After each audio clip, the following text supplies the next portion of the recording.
Welcome back to another episode of Midnight Rants with Jannat, aka me, where we explore the thoughts of a brain that really should be in REM. Today, I'm going to be continuing to talk about the Islamophobia that exists within the Muslim community. And before I do that, I firstly want to relay a Ramadan Mubarak to all my fellow Muslims out there. May all your prayers, fasts, supplications be accepted, and may this month bring much peace, tranquility, self-reflection, introspection, and healing overall. So I previously talked about the way that the hijab is viewed as something that is radical and extreme by Muslims that, again, and I use these terms very loosely, by non-religious Muslims. But today I want to flip it. I want to talk about the Islamophobia and the hate that exists from religious Muslims to the not so practicing religious Muslim, or at least who they deem to be not religious.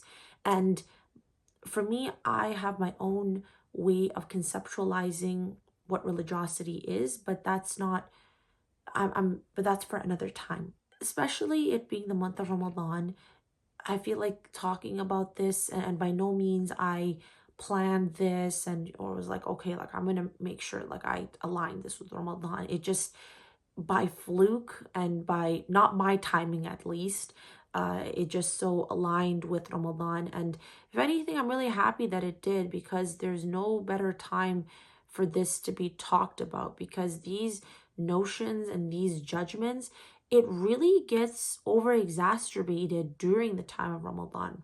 So there's many times that I've seen within the Muslim community the way that religious Muslims judge and have this hate towards those who they think are not so religious. Let's just talk about going back to women that are not hijabis, the way that they are really hated within the Muslim community by men and women.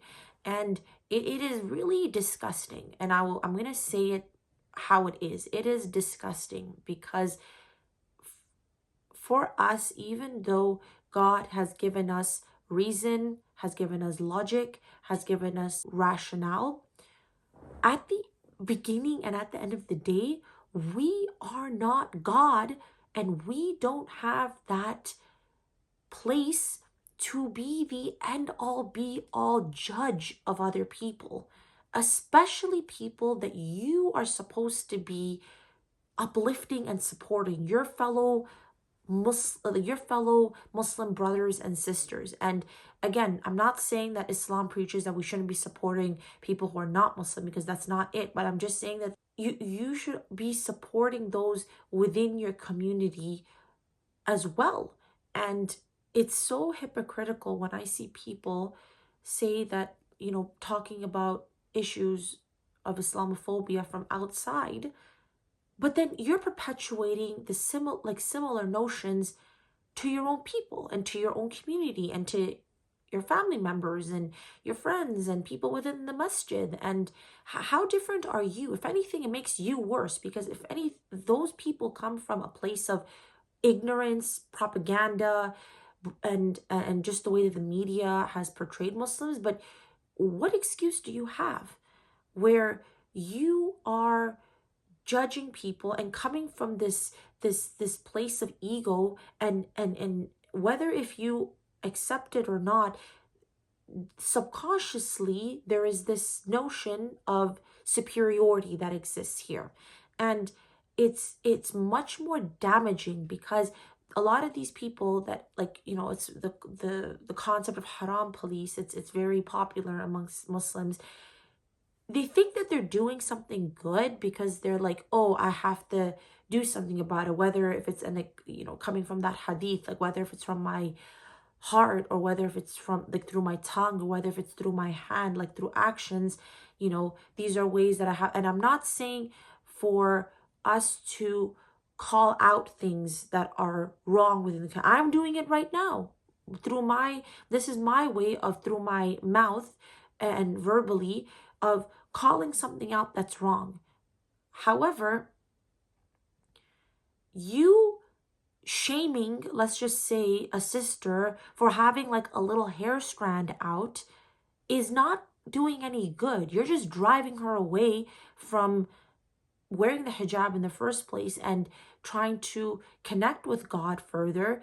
And or even like, for example, that brother, I've witnessed these myself where it's like, oh, did you see that brother? Like he was, he's breaking his up, but like, I saw him smoking and stuff. So I'm like, how do you know what's going on in these people's lives?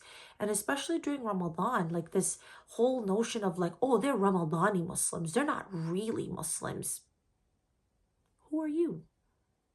What makes you better? You think that because you pray 5 times a day and you fast and do all these bodily motions, but you don't embody the spirit of Islam, that you think you're better than these people?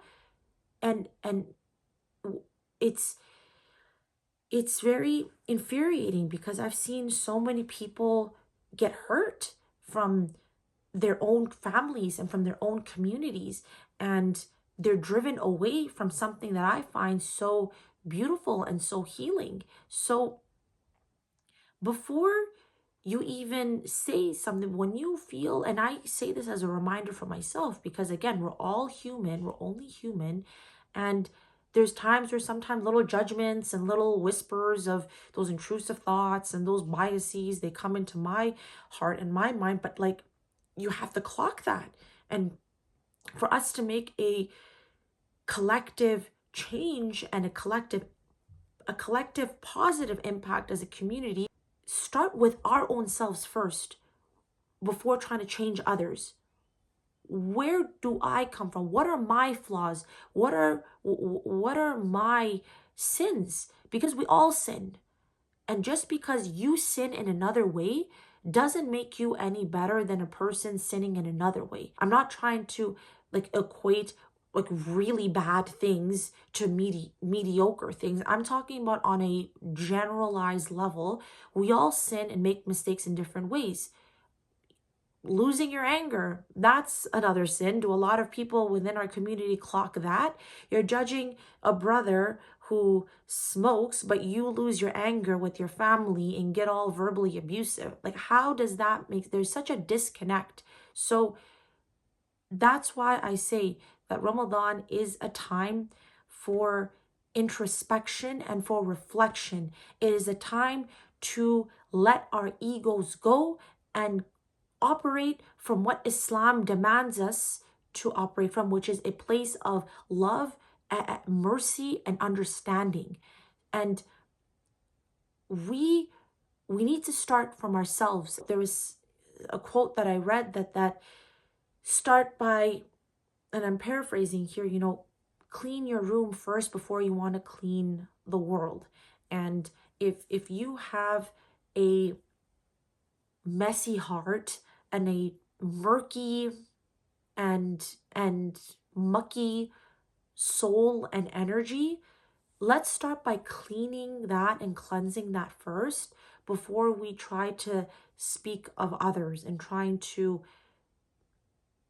put them down, because we're suffering enough as a community. We have enough of our troubles, and if anything, posting these videos, I'm not surprised, but posting these videos have really spawned these Islamophobes to come and write weird comments. I delete them and block them and do my own due diligence, and they think they got one on me. You don't. I could not care less. I've come to a point in my life where when I know that I'm doing something for the sake of something beyond my own needs and desires, I will continue doing that. So again, I'm gonna say this over and over and over again. We need to support our Muslims from within. We need to show them kindness and understanding before demanding the world out there to treat us with kindness. Because how do you expect others to treat you with kindness if you don't show those closest to you with kindness?